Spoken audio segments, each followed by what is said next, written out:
오늘 제가 설교를 하러 온 게 아니라 주를 예배하기 위해서 들어왔습니다. 예배자로서. 장로님 오늘 본문에 읽으신 고린도전서 8장 1절에서 3절까지 다시 한번 읽어주세요. 잠깐 말씀드리고 떠난 후에 장로님이 또 예배하신 말씀 전하겠습니다.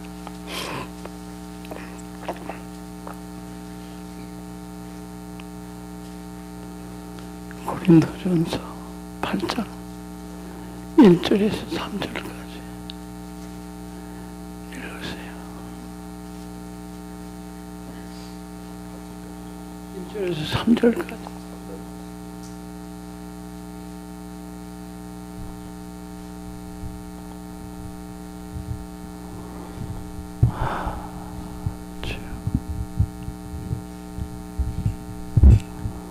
고린도전서 8장 1절부터 3절까지 다시 봉독해 드리겠습니다. 우상의 제물에 대하여는 우리가 다 지식이 있는 줄 아나 지식은 교만하게 하며 사랑은 덕을 세우나니 만일 누구든지 무엇을 아는 줄로 생각하며 아직도 마땅히 할 것을 알지 못하는 것이요 또 누구든지 하나님을 사랑하며 이 사람은 하나님을 아시는 바 되었느니라. 아멘. 일리노이에서 저 서쪽에서 한 형제가 박집사라고 BCF 출신이 8시간을 달려왔어요. 저를 한 1, 2분 만나고 기도하고 또 돌아갔습니다. 8시간을. 제가 한국을 여행을 하고 복음을 전하러 나갔어요. 그러나 그것이 우리를 변화시키는 게 아니라 제가 한국을 나가서 예수 그리스도가 우리를 변화시키십니다. 내가 뭘 해서가 아니라 하나님 배웠게 우리를 구원할 때도 시할 때도 우리를 변화시킬 때도 우리를 치유하실 분도 그 무엇도 없습니다. 주를 사랑하는 자 주님의 뜻대로만 순간순간 사는 것 하나 외에 그것까지도 우리가 알 수 없는 우리입니다. 그 주님을 찬양하시기 바랍니다. 기도하겠습니다. 아버지, 이 무익한 종, 아무것도 할 수 없는 종이었는데 하나님의 그 은혜로 지금까지 살았습니다. 나의 한 모든 것이 주님의 은혜였습니다. 주님이 아시지 않으면 주님이 인정하시지 않는 모든 일이 소용이 없는 죄입니다. 주님 인도하시는 대로 순종하지 않으나 아무 소용이 없습니다. 이 죄인을 용서하시고 우리는 모두 용서하소서. 참 예배자가 되게 하소서. 예수님의 이름으로 감사하며 기도합니다. 아멘. 예, 이제 은장로님이 대신하겠습니다.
목사님이 어저께 퇴원하셔서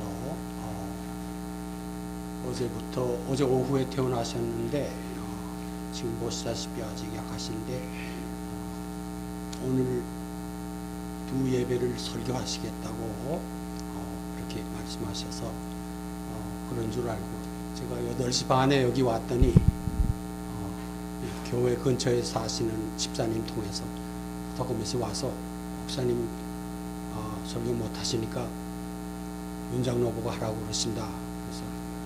그래서 목사님이 아프시기 전에 절더러 무슨 문제가 일어날지 모르니까 항상 설교 준비를 하고 있으라 이런 문부를 하셨습니다. 그래서 일부 예배도 설교를 하고 그랬는데 일부 예배나 2부 예배가 여기서 앞에 볼 때 더욱 그렇고 총중도 틀리고 성격이 좀 틀립니다. 시간 제한도 있고. 그래서 제가 평시에 준비했던 말씀 짧게 전달하겠습니다마는 일부 예배 때 참석하시던 분은 똑같은 설교를 다시 한번 들으시게 되었습니다. 그런데 대부분 저도 그랬고 일부 예배와 2부 예배를 하시는 설교하시는 분들이 조금 다르게 합니다. 저도 이렇게 1부, 2부 예배할 때 준비하라고 그러면 좀 다르게 준비합니다만은 오늘은 이머전시로 급하게 됐기 때문에 1부 예배 한 설교를 제가 말이 설교지 저는 설교문을 낭독하는 정도밖에 안 됩니다. 그러니까 제 설교의 맛이 없더라도 많이 잡수시기를 바랍니다.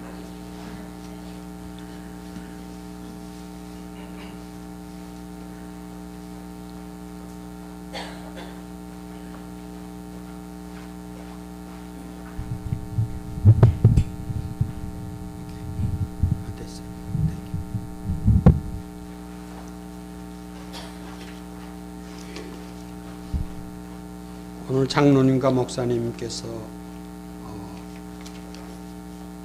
말씀하신 성경 구절과 다르게 제가 준비한 것은 디모데후서인데 디모데후서 3장 16절과 17절을 다 아시는 유명한 대목입니다.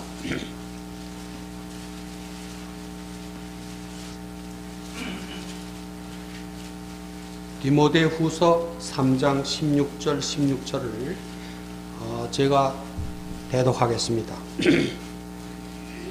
모든 성경은 하나님의 감동으로 된 것으로 교훈과 책망과 바르게 함과 의로 교육하기에 유익하니 이는 하나님의 사람으로 온전케 하며 모든 선한 일을 행하기에 온전케 하려 함이니라. 아멘.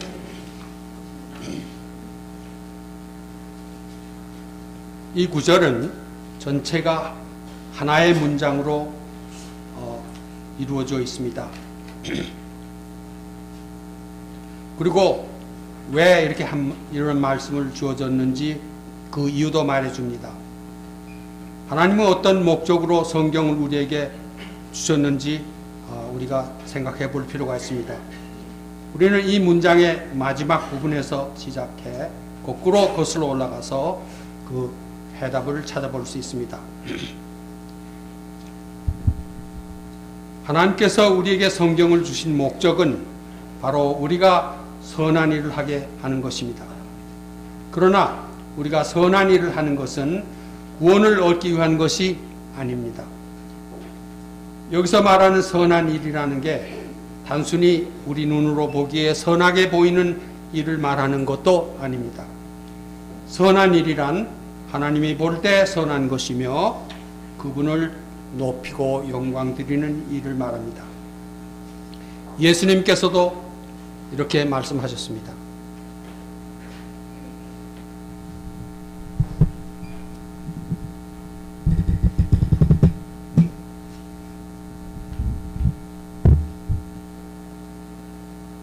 제 이야기 잘 들립니까?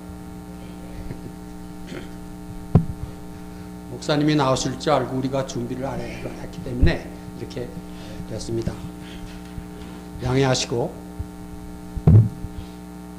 말하자면 이머전시 시츄에이션에 의해서 예배 드리는 것이라고 생각하십시오.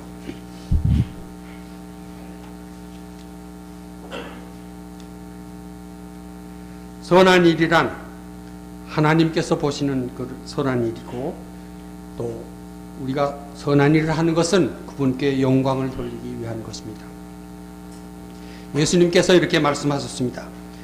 이와 같이 너희 빛을 사람에게 비추어서 그들이 너희의 착한 행실을 보고 하늘에 계신 너의 아버지께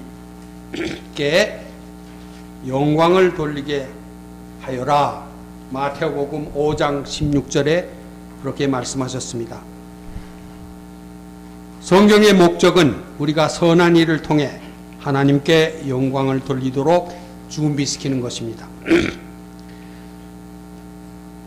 그런데 우리가 이런 일을 할 수 있도록 준비되기 위해서는 먼저 우리가 유능해야 합니다.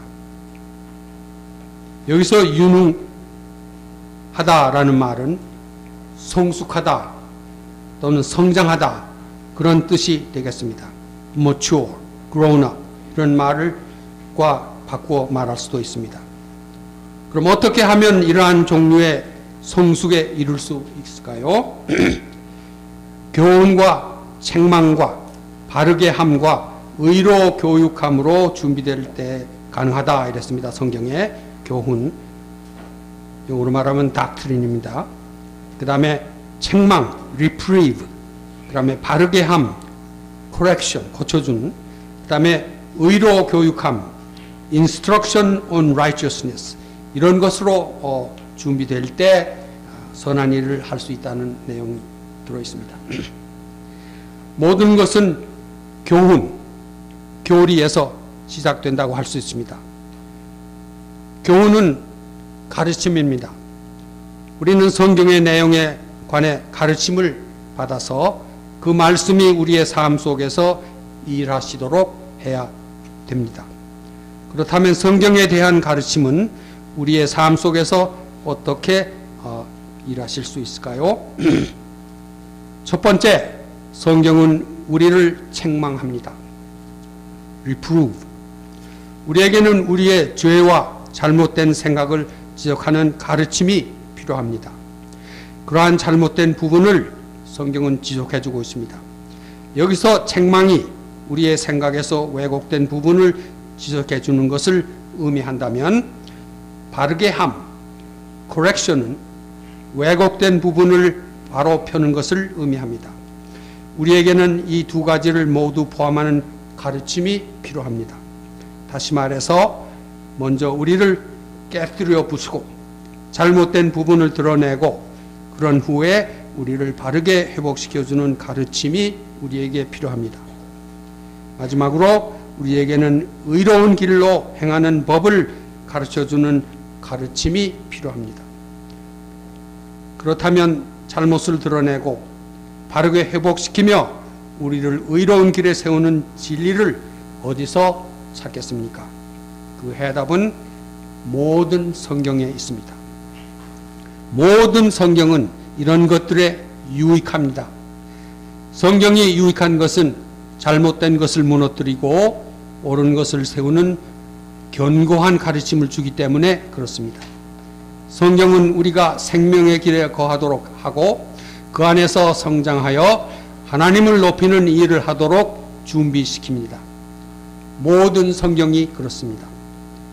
성경이 그러한 가르침을 줄 수 있는 것은 하나님의 영감으로 되었기 때문에 그렇습니다. 하나님의 영감으로 되었다는 말은 헬라어로 하나님의 호흡으로 God breath 이라는 뜻이 들어있습니다. 즉 성경은 하나님의 호흡이기 때문에 우리가 성경을 읽을 때 다른 것이 아닌 하나님의 말씀을 읽는 것이 됩니다. 물론 인간이 성경을 기록했다고 하지만 하나님께서 그것을 호흡처럼 내쉬셨습니다.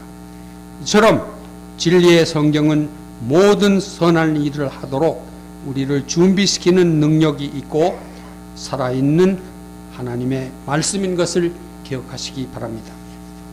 아멘. 한 구절 더 보겠습니다. 히브리서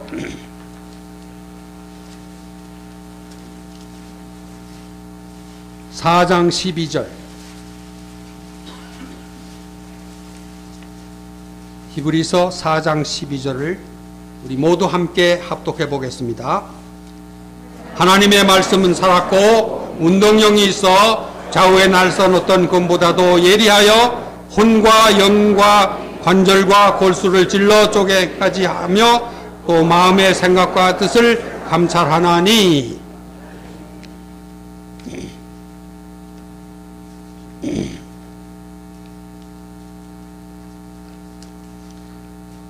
우리는 대체로 성경이 그저 한 권의 좋은 책이라고 생각할 때가 있습니다.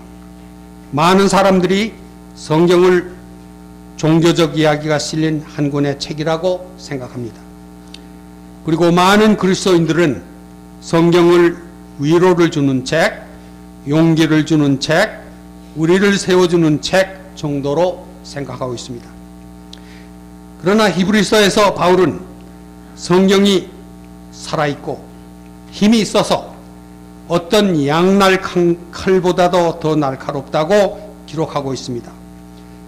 성경은 외과 의사의 칼처럼 자르고 혼과 영과 및 관절과 골수를 갈라놓기까지 한다고 말씀하십니다.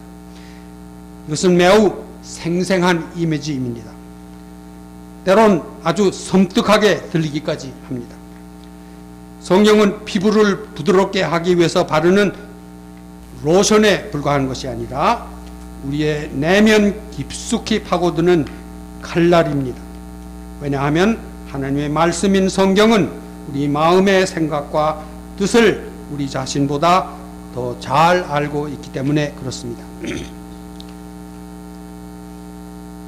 하나님의 진리처럼 우리의 마음을 찔러 쪼갤 수 있는 것은 없습니다. 세상의 그 어떤 심리학과 철학도 하나님의 말씀만큼 우리의 영혼을 깊이 파고들 수 없습니다.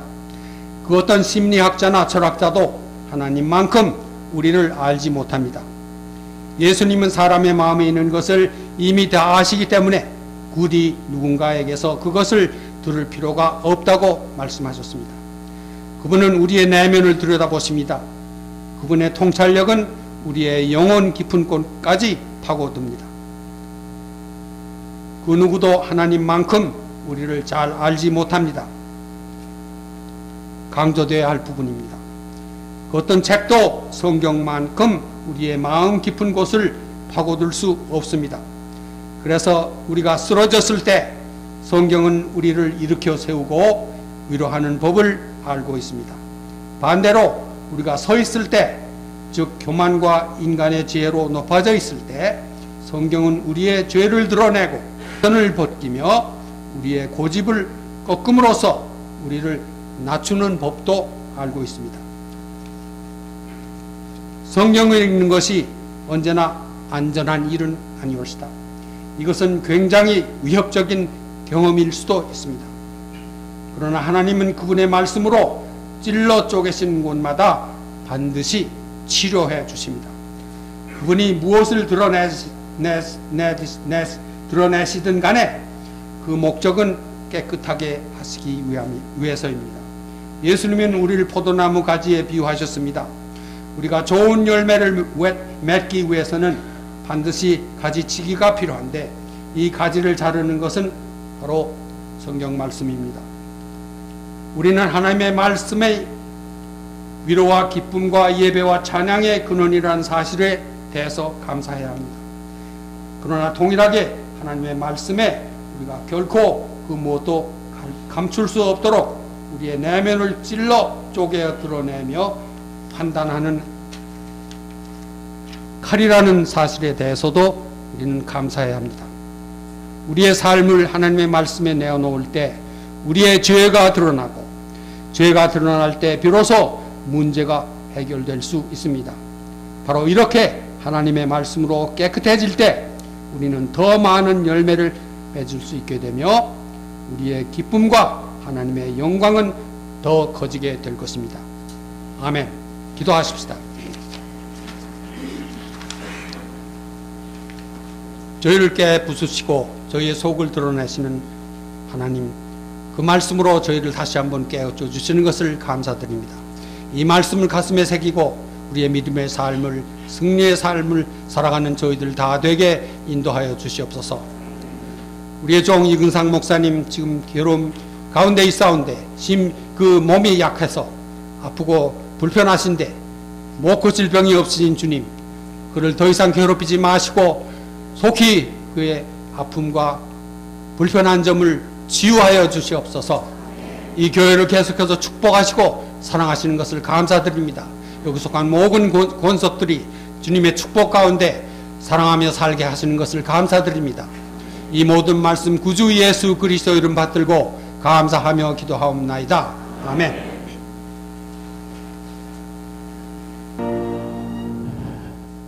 축도하기 전에 말씀합니다. 하나님께서 앞으로의 교회를 어마어마하게 축복하시려고 하는데 원수 마귀가 우리 개개인과 가정과 온 교회를 악을 쓰고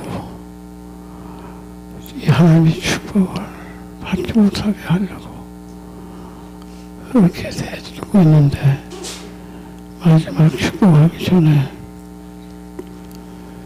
축도하기 전에 우리 개개인과 가정과 교회와 이 무익한 종에게 역사하는 모든 마귀가 완전히 우리에게서 떠나가도록 예수 이름으로 대적하며 기도한 후에 축도하겠습니다. 다 같이 통속을 기도하십시다. 아버지 하나님, 감사합니다. 감사합니다.